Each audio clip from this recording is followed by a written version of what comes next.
Something's happening. You can feel it, even if you can't name it yet.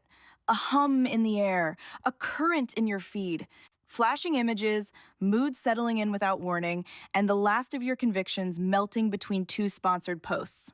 It's subtle, but constant. And it tastes like something. Like saturated pop culture, hyper-aware fashion, perfectly timed social performances, and DIY belief systems held together with algorithm tape and serotonin glue. It's no longer just a trend. It's an ecosystem, and it's evolving faster than you are. Welcome to episode 101 of Cappuccino and Croissant, where we're not just commenting on what's trending, we're decoding what it says about us. Spoiler, it says everything.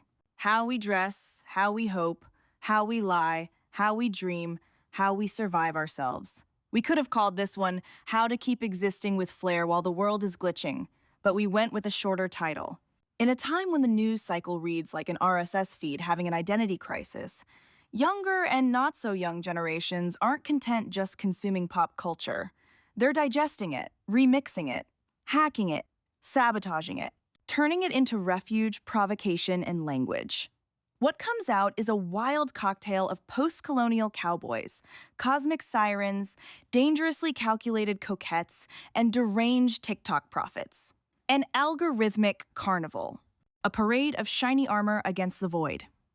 In this episode, we dive into 4 of those archetypes, 4 aesthetics, 4 narratives, 4 survival blueprints. We'll start with Shaboozey, postmodern cowboy and crown prince of country rap, galloping over the ruins of Nashville with a lasso made of 808 seconds. Then we'll look to the stars with the Space Sirens, future femmes who shine brighter than their trauma, dressed in chrome and coated pain. From there, we'll crash land in the hyper-feminine battlefield of The Office. Coquette, Blokette, office siren not here to please, here to reign. And finally, we'll plunge headfirst into the most viral, most absurd, most essential mental state of our time. Delulu is the solulu, believing to keep from breaking, declaring to avoid disappearing, imagining to stay intact. This isn't just fashion. It's not just content. It's cultural code. A map drawn by those who stopped trusting GPS. And in this chaos, every outfit, every post, every catchphrase becomes a compass. Flawed, maybe, but at least it points somewhere. You don't have to agree with all of it. You can smirk, roll your eyes, say, they're doing too much. We know, we always do too much. That's the point. That's what it means to be alive in 2025. To be too much, to be elsewhere, to be loud in a world begging for silence. So grab your coffee, plug in your headphones, open the tab in your mind titled, I Want to Understand This World Without Losing My Soul. And let me take you there. We begin now.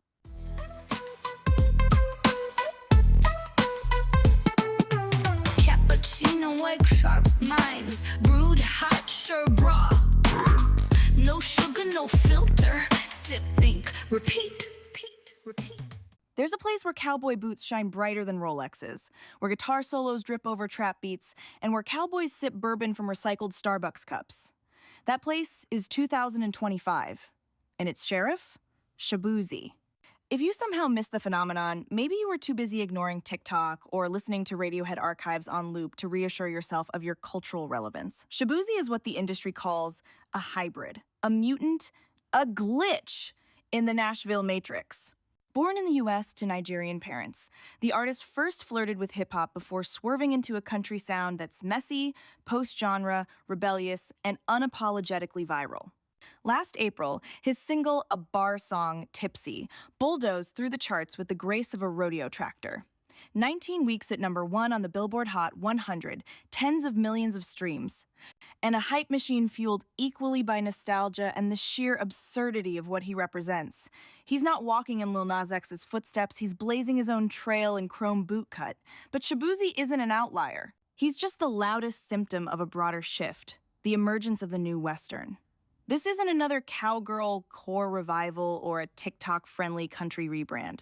What 2025 calls the new Western bears little resemblance to spaghetti westerns of old. No John Wayne, no Arizona dust. Instead, surfboards, iridescent Stetsons, music videos shot in abandoned gas stations, and above all, a hybrid aesthetic. It's the folklore of deep America, remixed by the algorithm generation. Think Mad Max, but slowed down and auto-tuned.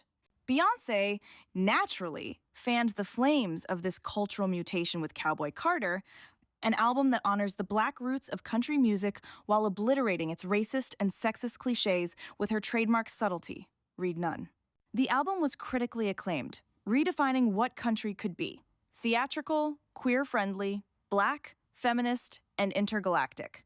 And Shaboozey wasn't clapping from the sidelines. He saddled up on 2 tracks, Spaghetti and Sweet Honey Buckian, cementing his place as the rougher, more unfiltered heir to this country renaissance. So, what happens when country law coded as white, macho, homophobic, and politically suspect becomes the latest playground for the most innovative artists of the moment?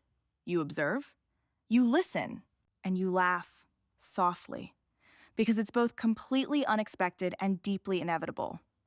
The new Western isn't just a sound, it's a vision, a narrative, an aesthetic. According to cultural analysts, yes, that's a thing. This trend reflects a post-pandemic disorientation mixed with a craving for roots. A hyper-connected generation fed up with Y2 Kelvin neons and filtered realities is now reaching back for symbols they can anchor to, even if those symbols are thoroughly distorted. Western boots have become the new statement piece. Fringe shirts are back on the festival circuit, and Apple Music playlists casually blend Morgan Wallen with Doja Cat like it's the most natural thing in the world. The other reason for this westernized fascination? TikTok. In 2025, the app remains the battlefield of aesthetics. That's where line dancing made its comeback, where viral challenges to a bar song exploded, and where the cowgirl fusion vibe was crowned the moment. Between choreographed group dances and confessional ex-Mormon deep dives, TikTok turned country from a dusty relic into a hyper-modern sandbox. But Shaboozey isn't just riding a wave, he's making it. His visual universe is dense, intentional, daring. His videos blur the line between dream and reality, turning rural America into a punk backdrop where vintage ponchos meet sci-fi set design. Musically, he walks a razor-thin line between provocation and sincerity. There's no ironic wink when he belts out a bar song with the soul of a drunk poet full of rage and melancholy. He's doing what few young artists dare anymore, embodying a character. A real one, with a world, a voice, a vision, a look, and a groove that doesn't resemble anything else. Behind the viral buzz, there's a political undercurrent deeper than it seems.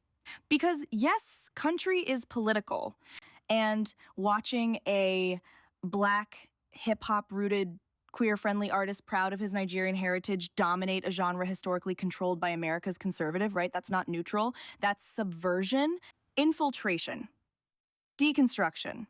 And let's be honest, it's delicious. But beyond the message, what makes Shaboozey so captivating is how uncalculated it all feels. He's not some label-bred hit machine. He's a beautiful mess, channeled through raw energy. And that, in 2025, is a luxury. While everyone else plays it safe online, he shows up with his hat, his whiskey, and punchlines coded in Deep South slang. The new Western wave may not last forever.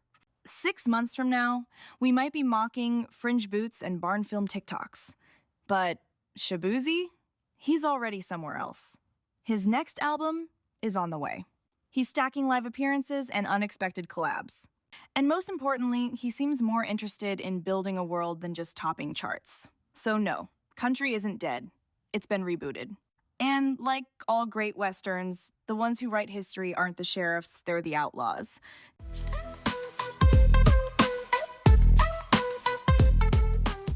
Some trends arrive in silence, ushered in by a few stylists ahead of their time. And then there are those that land like a meteor dropped by Beyoncé from an orbiting station, pulsing with chrome, vinyl, and galactic feminist energy. That's how it was born, or rather reborn, in 2025, the Space Siren aesthetic, also known as retro future femme, in its boldest form. An aesthetic that blends leather, chrome, kitschy sci-fi, and femininity honed like a blade. More than a look, it's a statement of intent. It began, officially, in 2 waves. First, Zendaya. The actress entered the promo tour for Dune. Part 2, looking like she just stepped out of a high-grossing interstellar bar. Metallic curves, futuristic silhouettes, armor molded like Chanel exoskeletons. Second, Beyoncé. With Cowboy Carter, she didn't just revisit the Western mythos. She crushed it, glittered it, rebuilt it, and hurled it through a wormhole where cowgirls wear golden boots and cybernetic bustiers. And just like that, without warning, the Space Siren look was back. But let's be clear, this isn't just some stylist's whim or another TikTok filter. It's anchored in something deeper, a post-number Me Too, post-pandemic, post-patience kind of femininity, one that no longer tries to blend in, stay quiet, or cosplay neutral beige coolness. Number. It flashes, it gleams, it cuts. She looks like a Blade Runner in Margiela ankle boots. She's not here to seduce, she's here to dominate the visual space. The retro-future femme aesthetic, as noted by analysts at Loop Labs, is a direct response to the rising obsession with amplified, hyper-coded femininity. It's the next stage after 2023's Barbiecore or 2024's Coquette Girl. No pastel lace or sweet pinks here, but vinyl, latex, structural cuts that declare, I'm here to save the world but not before catching my light. I3 Kelvin replaces Y2 Kelvin, Aero Sexy overtakes Cute Silly. And following in Beyoncé and Zendaya's footsteps, an entire generation of young women and stylists are reclaiming the codes of the space warrior to recode them through a femme lens. It's no coincidence that hashtags like number Space Siren and number Retro Suburchic exploded on TikTok as early as March 2025, nearing 200 million cumulative views. As if everyone was trying to escape a world too flat by imagining themselves piloting a plexiglass pink spaceship headed straight for independence. The Space Siren isn't just beautiful, she's untouchable, intimidating. She's the opposite of the manic pixie dream girl. She's not here to help you find your truth as a tormented man. She's here to slap it into your face while dancing to an industrial remix of Donna Summer. She doesn't talk much. She clicks loudly. Her stilettos are 13 centimeters tall and double as Wi-Fi antennas. She reads Octavia E. Butler and posts selfies in holographic gloves. And above all, she's done apologizing for being too much. Too loud, too glossy, too made up, too slow to reply to DMs. She has other things to do, like building her intergalactic empire. From a fashion perspective, it's a fascinating hybridization of 1,960-second silhouettes. Think André Courrèges, Paco Rabanne, and the techno textures of 2099. Models strut like androids on strike. Knee-high boots have replaced ballet flats. Oversized mirrored sunglasses are the new eye contact. Sculptural bodysuits belong as much on a catwalk as in a cockpit. Even nails become weapons-chromed extensions of an identity no longer afraid to be brandished. But behind the spectacle, there's something deeper. If the Space Siren mesmerizes so easily, it's because she restores a sense of mystery, of distance. In a world that over-demands authenticity, transparency, spontaneity, all these buzzwords used to justify ever more intimacy from women, the Space Siren reinstates boundaries. She shows only what she's chosen to reveal. She's hyper-aware of her body, of her image, but she turns it into armor, not confession. She reverses the gaze. She's the one scanning, not you. You might think it's just a fashion game. But in the mirror of 2025, clothes are narrative tools. Beyoncé understood this better than anyone. She doesn't perform fashion, she writes it, dismantles it, transcends it. In Cowboy Carter, she achieves what few dare, taking a marginal aesthetic here, Black Western, and projecting it into a future that is female, sovereign, and free. That she chose to do this in looks that sit somewhere between Mad Max and Cyberpunk Venus is no coincidence. It's a rewriting of history, an anticipation of what's next. And this aesthetic isn't just conquering the stage. In ads, music videos, fashion editorials, more and more futuristic figures are emerging. Women who don't smile, who don't seduce, who command. Non-binary figures, too, because retro future femme isn't about gender. It's about posture. It says, I control the backdrop.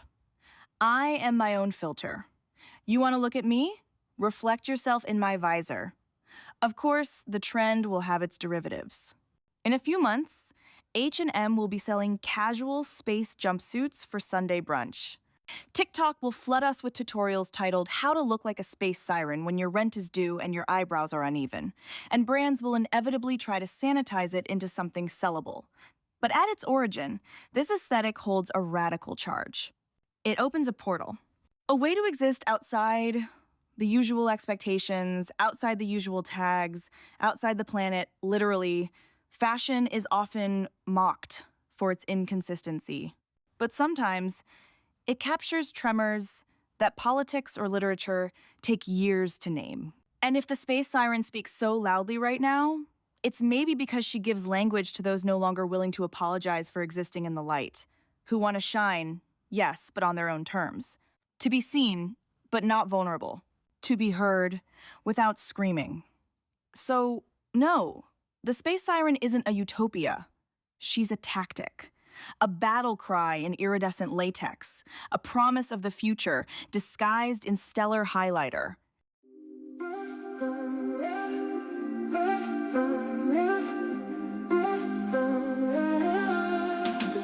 Up on that bar, you move like silk.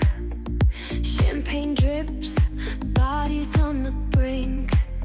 The room is spinning, the tension's tight. A secret pull hidden in the night. Dancing on the edge where control slips. A friend turns lover with a touch of lips. Heat of the moment, lost in the sway. A fire too wild to fade away. In the still of the night, your body meets mine. Moving together, lost in the time. Is this just a touch or something more? In this moonlit escape, we lose control. Eyes locked tight, the world fades away. A whisper, a sigh, nothing left to say. Is this just a game or a deeper need? A quiet surrender where we both lead. Dancing on the edge where control slips. A friend turns lover with a touch of lips. Heat of the moment, lost in the sway. A fire too wild to fade away. In the still of the night, your body meets mine. Moving together, lost in the time. Is this just a touch or something more? In this moonlit escape, we lose control.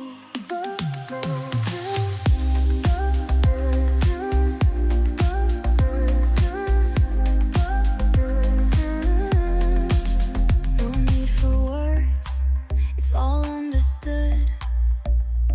A fleeting touch never felt so good. Wrapped in shadows, heart speed is one.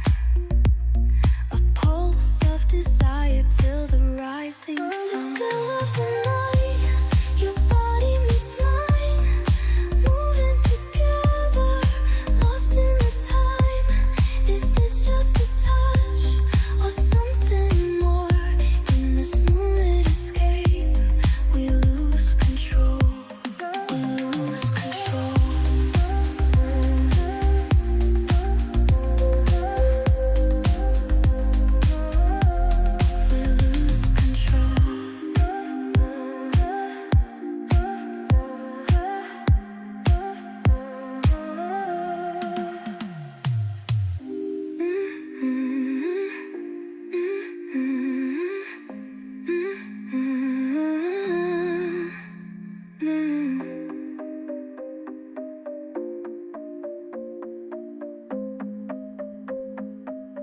We lose control. They say fashion is cyclical, that everything comes back, that we're just recycling. False. What comes back never returns unchanged. It comes back armed. And in 2025, hypergendered silhouettes aren't returning as nostalgia, they're coming back like vengeful ghosts. Heels firmly planted, lipstick sharp, irony tightly managed. Welcome to the age of reinforced femininity, where ultra-feminine archetypes long mocked, fetishized, or silenced reclaim their power. They're called Coquette, Blokette, Office Siren, Mob Wife, Cherry Girl, Sailor Chic. A swarm of micro-aesthetics that, when stitched together, form an army. A procession of cliches mastered, reappropriated, recontextualized, transformed by TikTok into a global cultural movement. Let's start with the coquette. On the surface, lace, ribbons, pleated skirts, visible blush, and dainty hair bows. A silhouette plucked straight from a shoujo manga or a Victorian Pinterest board, but beneath that powdered pink veneer lies a subversive strategy. The 2025 Coquette isn't here to charm boys or play innocent. She's a perfectly curated facade, a calculated aesthetic that flips the gaze. She wears pink as camouflage, as armor, and she slips into the collective eye to quietly poison it. As one now iconic TikToker wrote with deadly precision, "If you think I'm soft, good. That's the trap." Then there's the Blokette, an improbable fusion of 2003 bimbo and ultra-sporty streetwear queen. Low-rise cargo pants, exposed bras, football jerseys worn as crop tops, and baby hairs gelled into architectural perfection. A look that screams both hanging with the boys and posting 200 pounds manicures to close friends. She walks the line between performative masculinity and ostentatious hyperfemininity in a way that would have made stylists 10 years ago glitch. And that's the whole point. Refusing to be boxed in, being cute and brutal, soft and threatening. The Blokette isn't playing tomboy, she's playing the girl who can kick your ass in rhinestone Air Maxes. And then comes the Office Siren. Arguably the most disturbing of the trio, because she resurrects an image long dismissed and derided, the sexy secretary. The one who stalks corporate glass towers in pencil skirts, sharp heels, and a blouse undone at precisely the right button. The one we used to see in trashy 2000-second music videos, cringeworthy rom-coms, and male fantasies that never quite got digested. But in 2025, she's back with a serrated twist. She's not here to answer phones or flirt by the elevator. She's here to close the deal, fire your ex, and gut capitalism with a tube of opaque gloss. The Office Siren is the resurrection of feminine power in its most sexualized codes, but this time, they're not offered. She doesn't ask for permission. She doesn't tone it down. She walks through a man's world without lowering her voice. And if her heels echo through the hallway, good. She's marking her territory. Business Insider, and they know a thing or two about corporate corridors and interview, looks recently called the Office Siren, the most elegant rejection of the clean girl aesthetic. Translation: she has no time to be minimalist. She doesn't need to be neutral. She'd rather be incendiary. In truth, all these aesthetics, Coquette, Blokette, Office Siren, and their many cousins are tools to interrogate femininity as performance, as political terrain, as artistic language, as identity. These aren't trends. They're narratives, counter-discourses, gestures.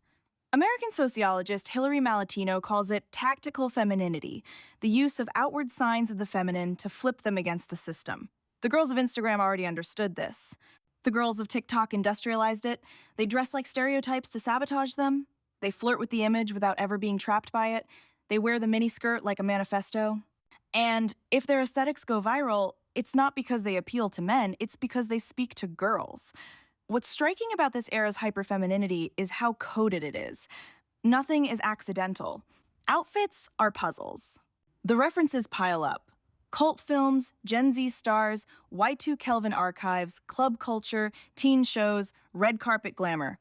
Nothing is left natural, and that's the point. We're far from the fake, effortless coolness of the 2010 second. Here, everything is effort. Everything is curated. Everything is tactical. And in a world where control over the female body remains a constant issue, claiming artifice becomes an act of power. Teen Vogue echoes this idea.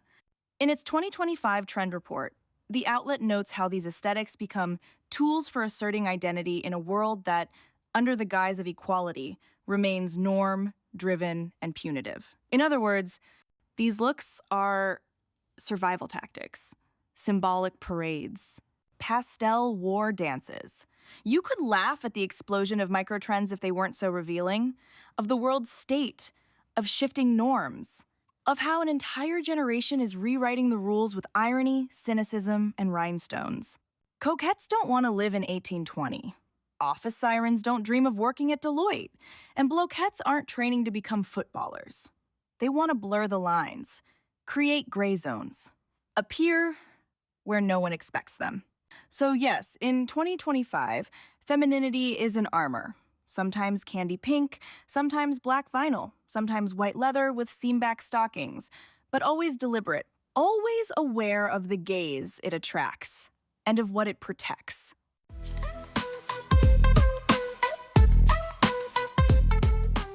Some words change the world, some change the algorithm. And then there are the rare ones that manage to do both. Delulu is one of them. Born on Twitter as a cutesy shorthand for delusional, raised on TikTok as a generational battle cry, it has mutated into dogma. Delulu is the Salulu. A phrase as absurd as it is addictive, now whispered like sacred mantra by millions of exhausted young people. A new kind of prayer for a generation that's lost its faith but not its need to believe. At first, it was a joke, a meme. A lighthearted way to justify slightly ridiculous fantasies, believing your crush is secretly into you, that you'll land that job despite a chaotic interview, that karma will eventually take care of your passive-aggressive manager. And all this, while fully knowing that none of it is likely to happen, but as the months passed, Delulu evolved. It was no longer just a delusion, it was a lifestyle strategy, a soft rebellion, a 30-second remix of spirituality, set to an auto-tuned soundscape. According to The Guardian, the phenomenon is a direct response to the psychological precarity of a generation promised everything except stability. A generation raised on self-help content and manifestation journals, only to find that gratitude planners and TikTok life coaches don't actually pay the rent. Because in 2025, being realistic is depressing. Delulu is a refusal. A rejection of logic, of productivity, of the crushing ambient pessimism. It's believing in miracles not because they're likely, but because they're necessary. Because the version of truth sold by career counselors and 24/7 snooze cycles offers no livable dream. On TikTok, Delulu mindset videos have exploded, racking up hundreds of millions of views.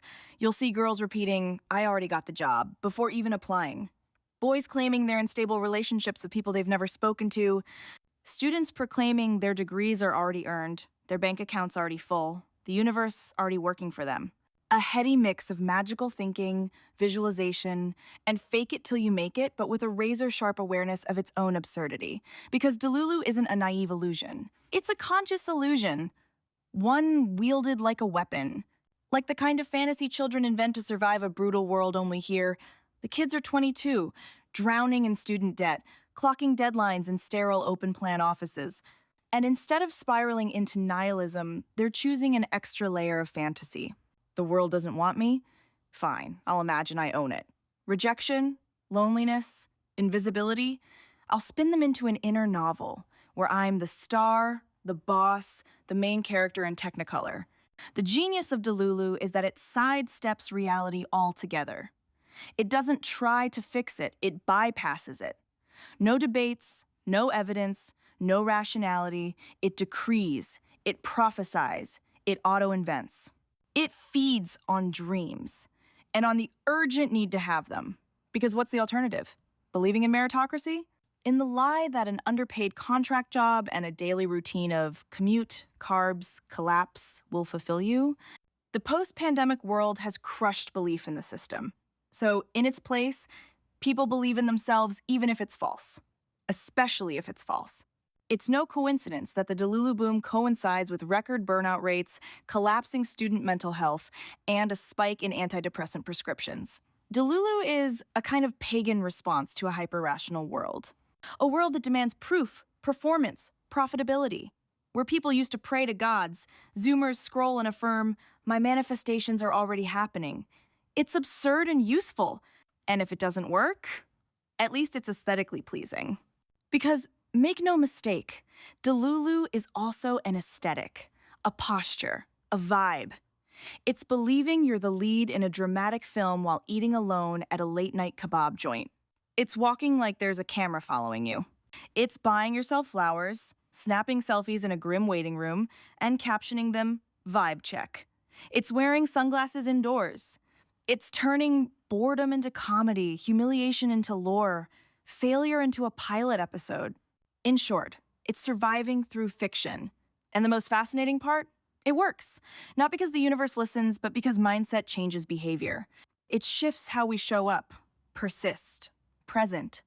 It's TikTok-friendly neuroplasticity, a sociocultural placebo. And like any placebo, it doesn't heal everything, but it helps. It gives momentum. It restores desire in a life gone flat. It puts style back into chaos. Of course, delulu has its critics. They call it toxic, disconnected, irresponsible. They say it creates unrealistic expectations, that it blurs the line between inner life and shared reality. Maybe so. But let's not pretend the real world has ever been especially responsible. That logic ever rescued anyone from a 3 a.m. existential breakdown. That objectivity ever filled an empty heart. Delulu isn't a lie, it's resistance. It's an attempt to reclaim the narrative. To create a space where dreaming isn't laughable, it's necessary. Where love, success, beauty still matter, even when reality says otherwise. Its imagination is immune system.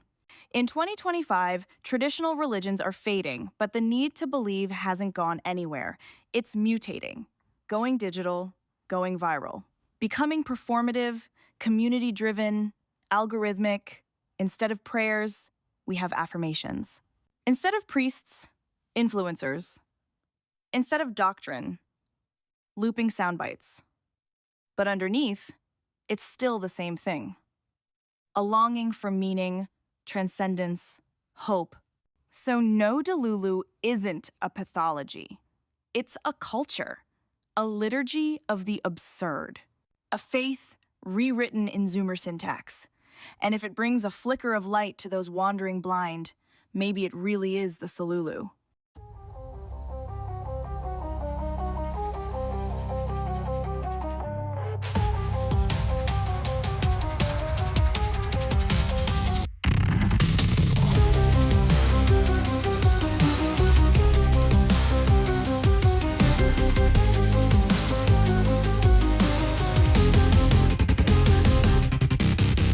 Disillusion way before my prime. Love's just a joke, a well-dressed crime. What they call romance, a rigged game, a twisted hunt where no one's the same.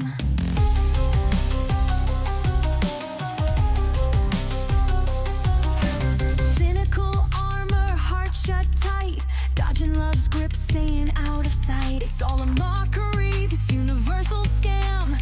Eros with his scythe, breaking who I am. Love, the drug we take to numb. Post-pleasure blues, we all succumb. It hides the ugly truth inside, a masquerade where our demons reside.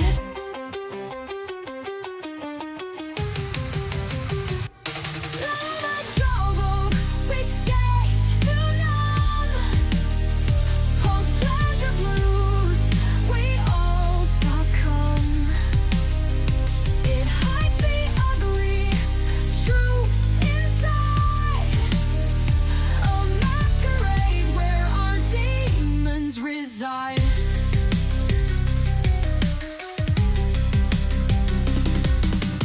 Childhood tales, please spare me the fake. Vacations, friendships, memories break. All those stories they fed us as truth. Now it's just bitter nostalgia for youth. Love, the drug we take to numb. Post-pleasure blues, we all succumb. It hides the ugly truth inside, a masquerade where our demons reside.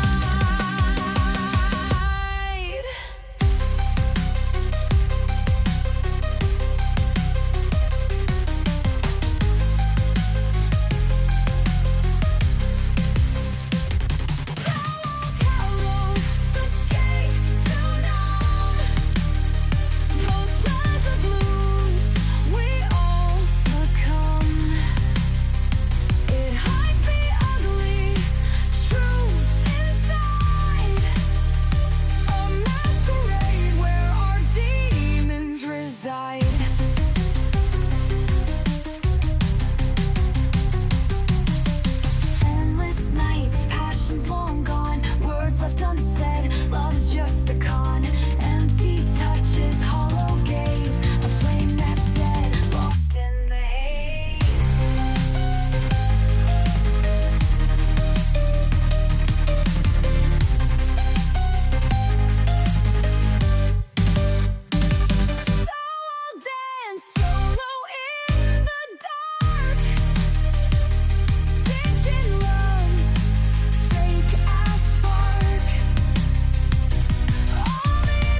4 trends. 4 faces of a world no longer sure where to look, so it pulls on cowboy boots, a chrome bodysuit, cherry gloss, and spins a gentler reality from scratch. This isn't escapism. It's a method.